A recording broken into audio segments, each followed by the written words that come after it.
नमस्कार, आप सुन रहे हैं द बॉलीवुड रेडियो और मैं हूं आपके साथ आकाश। किस्सा राजेश खन्ना का और बात उस दौर की जब उनका चमकता सितारा जो लगता था कि कभी नहीं डूबेगा, वो भी धुंधलाने लगा था। फिल्में बैक टू बैक फ्लॉप हो रही थी, लेकिन एक रोज एक स्टेटमेंट सामने आया, मेरी फिल्में फ्लॉप हुई हैं, मैं नहीं। ये राजेश खन्ना का उन लोगों को जवाब था जो ये कह रहे थे कि उनके सुपरस्टारडम के दिन लद गए। अपनी कामयाबी पर हर शख्स की प्रतिक्रिया अलग होती है। हर रोज सफलता के एक मोड़ से दूसरे मोड़ तक तेजी से भागते आए राजेश खन्ना के पास न चिंतन का समय था और न ही एक सुपरस्टार के नखरों और सनक के बीच को फर्क होता है उसे पहचानने का।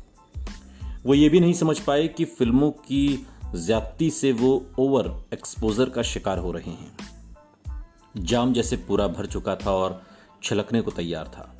स्टार एंड स्टाइल की कवर स्टोरी में राजेश खन्ना के बारे में लिखा गया, इससे कोई फर्क नहीं पड़ता कि हिस्टीरिया कितना तेज है और वो कहां से पैदा हुआ, खत्म होना उसकी प्रकृति है।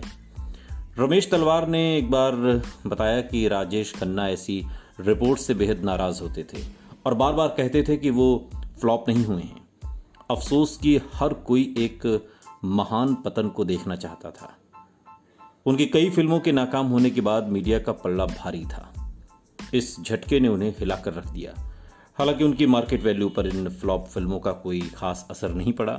ये सिर्फ कुछ खराब फिल्में थीं जिन्हें दर्शकों ने नकार दिया था। वो अभी भी नंबर 1 स्टार थे, मगर पिछले 2 साल से चला आ रहा अपराजय वाला जो तिलिस्म था वो टूट गया था। इन फिल्मों ने यह साबित कर दिया कि राजेश खन्ना भी दूसरे एक्टर्स की तरह ही हैं और उनका भी बुरा दौर आ सकता है। इसी बात ने राजेश खन्ना को डरा दिया था। उन मुश्किल दिनों को याद करते हुए अंजू महिंद्रू ने स्टारडस्ट को दिए अपने इंटरव्यू में कहा, राजेश खन्ना के साथ रहना बहुत मुश्किल होता जा रहा था। वो मूडी, गुस्सैल और चिड़चिड़े हो गए थे। वो हमेशा तनाव में रहते थे।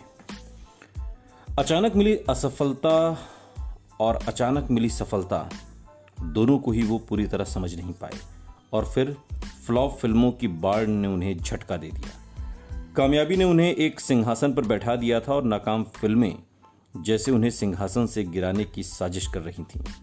भाग्य के बिगड़ते संतुलन को वो किसी भी तरह संभालना चाहते थे। डर था कि अगर कामयाबी हाथ से गई तो उनके हाथ से सब कुछ चला जाएगा। ऐसे हालात अक्सर इंसान को तनाव में जकड़ लेते हैं। इस तनाव में राजेश खन्ना का बर्ताव बिगड़ता जा रहा था। अंजू ने बताया, कभी कभी उनकी सोच बेहद छोटी हो जाती थी। अपनी असुरक्षा में वो किसी बच्चे की तरह बर्ताव करने लगते थे। छोटी छोटी बातों को वो पहाड़ जितना बड़ा बना देते थे। लेकिन ये विचारों की भिन्नता ही थी जो बात अंजू के लिए मामूली थी। उस बात से राजेश खन्ना के गहरे जज्बात जुड़े थे। इस बुरे वक्त में उन्हें अंजू के प्यार और समर्थन की दरकार थी। क्या मुझे अपनी प्रेमिका की जरूरत सिर्फ उसके साथ सोने के लिए है? प्यार सिर्फ सेक्स का ही नहीं, एक जज्बात का भी नाम है। मैं मानता हूं कि मेरी फिल्मों की नाकामी ने मुझे हिलाकर रख दिया था।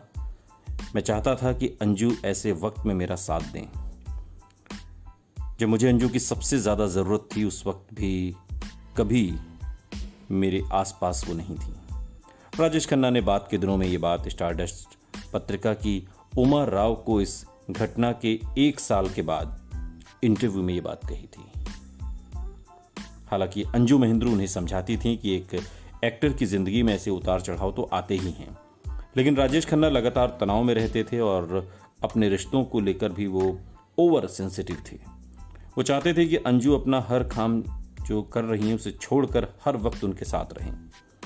अगर अंजू कहीं चली जाती थी तो उन्हें बर्दाश्त नहीं होता था। मेरे लिए भी तनाव हद से ज्यादा बढ़ गया था। मेरा सब्र भी जवाब देने की कगार पर था। बाद के दिनों में एक इंटरव्यू के दौरान अंजू महिंद्रू ने ये बात कही। सुनते रहिए द बॉलीवुड रेडियो, सुनता है सारा इंडिया।